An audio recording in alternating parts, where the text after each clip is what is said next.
Hey guys, my name is Rich. Welcome to another Halo Reach action figure review. I make them for you. That rhymes so well. Anyway guys, today I'm going to be reviewing the Brute Miner for the Series 4 of the Halo Reach action figure line. Now, this is a Brute Miner. We have never had a Brute Miner yet. We've had other Brutes, Brute Stalkers, Brute Captains, Brute Bodyguards, or Brute War Chieftains, all kinds of other Brutes. We never got the basic Brute, the Brute Miner, which is the basic troop that you would see the most of in the games.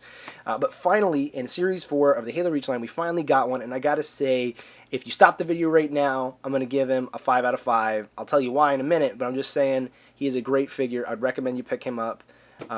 There's a link down in the description where you can buy one on the internet, or you can get these guys locally, depending on where you live, what country and everything. These guys are awesome. Great sculpting job. First off, we'll just start with the sculpting. It's very great. He's got a huge butt. Don't ask why, I just pointed that out, but he does. Articulation is great. Paint job is very, very top-notch. McFarlane has outdone themselves, I think, on this one. This one looks so realistic that I just love it. It's awesome. I love it. You might be wondering, why is he holding this Brute Spiker? Because if you happen to notice, this is the Halo Reach Brute Spiker that he comes with, not this one. Well, that's because I had to refilm this review, and that's the Halo 3 one, and I just realized he's holding it. So we're going to go ahead and just pretend that never happened. That's better. Okay. Anyway, continuing. Articulation on this bad boy. His head, or actually his neck, is on a ball joint, so you can get him to look to the sides pretty easily. He can look up and down a bit. He doesn't have quite as much range of motion as like the Elites and the Spartans, but he does have some. Now, the most awesome thing of his head is not his ugly face, but it's actually this. Hi, everybody. My mouth moves. Yay. I'm so cool. Yeah. Okay. His mouth actually moves, and that is incredible. Inside his mouth isn't painted. I might have to fix that. But his teeth are painted, and he's got an awesome ugly face, and his mouth moves. Hooray! That's awesome. I love that. Anyway, waist articulation. There is a range of articulation, as you can see here. Woo, fatty. Lifting up his arm, you can see that he does have a pretty good range of motion. Don't drop that spiker. Take it out. Can open his arm about that far, bring it in, about there. It's not the greatest, but, you're going to do. Swivels at the bicep. Elbow opens and closes. It rotates at the forearm, and the hands are actually on a ball joint. Unlike the Elites and Spartans who have swivel and rotation joints, this is actually a ball joint, so be careful with it. Don't apply too much pressure with it and end up breaking it when you're putting in a gun or something. Legs are kind of hindered at the hip because of his big butt. They kind of block his motion, so he can't really kick a whole lot, so that is kind of upsetting that his leg doesn't have much motion. He can't really kick out a whole lot, but it is on a massive ball joint. Both hips are on, so you have two massive ball joints for the legs. It rotates at the knee, it can twist, bends at the knee, and then it also has articulation at the foot. Now the foot, unlike the Elites, actually can help the figure stand. Now you're going to be ignorant because I'm trying to show everybody on the internet. There we go. He can stand pretty easily. He's got a nice weight placement and everything.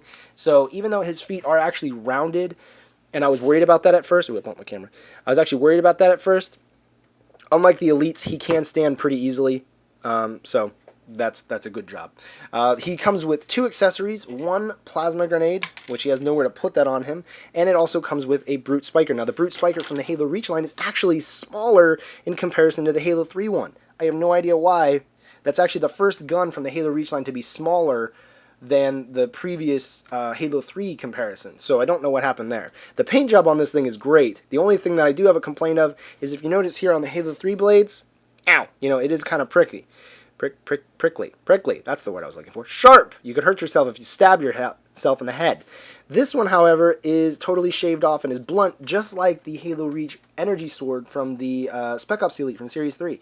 It's shaved off. Now, McFarlane has changed this. This used to be for, I think, 10 and 14-year-olds, these figures, depending on which figure you got. Now they're made for 8-year-olds. So I guess to make them for 8-year-olds, they've actually made them safer and, shaved it down. However, if I was worried about health hazards and stuff for kids, I'd actually probably not get these figures painted in China because, China and paint and everything. But you just don't put the stuff in your mouth. Anyway, you shouldn't stab yourself with weapons. Now they've shaved them down, and that stinks.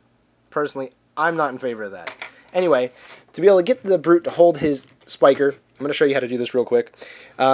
You could just put it in his hand and try to rotate it and fit it in there. However, the problem is that the way his hand is positioned, the gun doesn't really aim forward. It kind of aims a little bit like an up.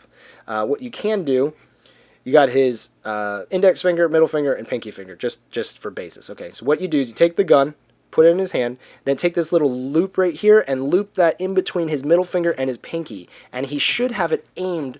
And once you reposition the arm a bit, he is actually aiming the gun a lot better, and you can get a couple other poses at him, which is really cool. Now, if you want to be able to get him to hold the Halo 3 Brute Spiker, he can hold that. You could get it all the way, but that'll still be doing the whole gun at the ready thing and not actually aiming it. He can actually hold the Brute Spiker from the Halo 3 line a whole lot better than he can from the Reach one. So if you happen to have some of these Brute Spikers from Halo 3, great. I would use those instead. That's just my personal opinion. Alright, so we'll just have him holding that. Now, in comparison to the Brutes from the previous line, which was the Halo 3 action figure line, the Brutes from Halo Reach are actually pretty darn big. They are larger. This is a great example to be able to show how much different they are compared to the Halo 3 ones. They definitely have a much more gorilla look to them, which is actually how they originally kind of were. Is that Bungie designed them to be kind of like a mix between like a rhinoceros and a gorilla, and maybe some other stuff too. But I mean that's definitely prevalent now, is that they very much appear to be more primate or more, gorilla, monkey-ish. Anyway, compared to a Halo Reach Spartan, they are huge. Very, very, very, very, very, very, very large. And then if you wanted to compare them to an Elite from Halo Reach, you can tell that the Reach Elites are actually smaller than the Brutes. The Brutes are even bigger than the Elites. That's huge. Anyway, everything about this figure is basically working in favor of it. There are no peg holes, in case you were wondering if you wanted to put the weapons. Don't worry about that. Anyway, this figure is very great. Everything's working in favor. Great paint job, great articulation, great everything. I highly recommend it. It's a 5 out of 5. Get it, especially if you're an army builder like myself who likes to have several of the same figure, like common figures like this. Buy several of them. These guys are awesome. I can't wait for more Brutes to end up coming out because they did such a good job with this one. I hope it extends over to that as well. Anyway, guys, you can pick these up locally, GameStops, Targets, Kmart's, Toys R Us, stuff like that in your area. Depending on where you live, you may not have them available. But in case you don't have them available, or you feel like sitting in your house and you don't want to go outside where it's dangerous, you can purchase these guys at entertainmentearth.com. Links in the description. You can make a decision if you want to buy them there or not. But anyway, just wanted to point that out because all the time people ask me, where do you get your figures? Where do you get your figures? So that's where I would recommend to be able to get them if you don't have them locally. Anyway, guys, this is a great figure. I can't wait to buy a couple more and add them to my collection because I didn't realize that they were going to be this good. You're always kind of worried sometimes when a brand new figure comes out, you're not sure what to expect. But I got to tell you guys, this one is good. Anyway, I'm going to go ahead and get going. Talk to you guys later. Thanks a lot for commenting, subscribing. Oh, yeah, don't forget, comment down below with what you think about this figure. I forget to say that sometimes. What do you guys think about it? Do you think it ended up being better after you've seen this review? Or do you think it's a little worse? Do you think things could have been better? What do you think? Anyway, I would have preferred to at least have one peg hole, maybe on the right thigh, just so you could put the Brute Spiker.